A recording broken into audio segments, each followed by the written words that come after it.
केवल गंगा जी का नाम ले लेने से, एक लोटा जल शंकर भगवान को आज समर्पित कर देने से, या गंगा जल का एक जरा सा छींटा शरीर पर पड़ जाने से 10 पापों से मुक्ति मिल जाती है। दशहरा का मतलब है 10 पाप से मुक्त। पहला पाप है किसी के घर का बिना पूछे कोई सामान उठाकर हमने भोग कर लिया हो, तो उस पाप से गंगा दशहरे के 10 पाप से मुक्ति दिलाता है गंगा दशहरा। दूसरा, किसी ब्राह्मण किसी गुरुजन को मुख से अपशब्द कह दिया हो, तो आज ही का दिन है जिस दिन पाप कर्म से मुक्ति मिल जाती है। तीसरा, किसी स्त्री को, किसी नारी को, किसी कन्या के प्रति, स्त्री के प्रति, नारी के प्रति अगर गलत सोच लिया हो या गलत कर्म हमने कर दिया हो, तो उस पाप से मुक्ति गंगा दशहरे का दिन दिला देता है। चौथा,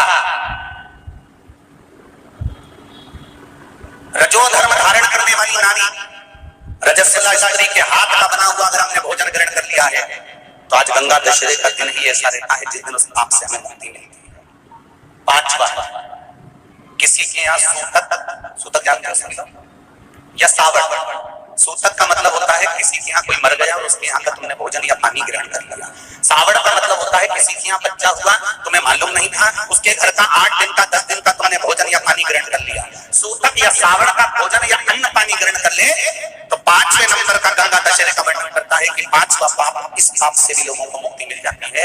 6ठे नंबर का वर्णन आया, किसी मंदिर की जगह पर या धर्म की जगह पर अपने अपना कब्जा कर लिया हो या धर्म की जगह को अपना बना लिया हो, तो उस पाप से मुक्त होने का एक साधन 6ठे नंबर का। 7वें नंबर का, झाड़ू लगाते समय, बुआरी लगाते समय छोटे छोटे जीव झाड़ू के नीचे मर जाते हैं, तो उसके पाप से मुक्ति गंगा दशहरे का दिन दिला जाता है। 8वें नंबर का, 8वें जिस समय हम भोजन ग्रहण कर रहे हो और हमारे दरवाजे पर कोई व्यक्ति आकर बैठा हुआ है और हमने उसको भोजन का नहीं पूछा या उसका मुख छूटा ना कराया, तो उस दोष से वंचित हो जाए, उस दोष को समाप्त कर दे, तो गंगा दशहरे का। 9वें नंबर का, बेटे की शादी करी और बेटे की शादी करने पर बहुत सारा कन्यादान आया। उस कन्यादान में साड़ियां ज्यादा आ गई, सामान ज्यादा आ गया, मिक्सर 2 सेट आ गए, डिनर के 2 सेट आ गए, और मायके वालों ने 1 सेट अपने घर में रख लिया और उस मिक्सर में खूब सामान पीस के खाया, खूब निपटाया। बेटी के कन्यादान का सामान घर में रखकर उसका भोग करने पर जो पाप लगता है, 9वें नंबर का कहता है गंगा दशहरे का दिन उस पाप को धो देता।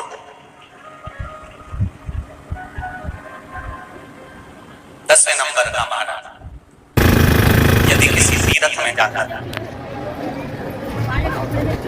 हमने कोई गलत काम करा होता है, तो गंगा दशहरे का ये आज का दिन हमारे पाप को धो देता है। कि गंगा दशहरे के 10 पाप को धोने के लिए मात्र एक दिन है गंगा दशहरे का दिन।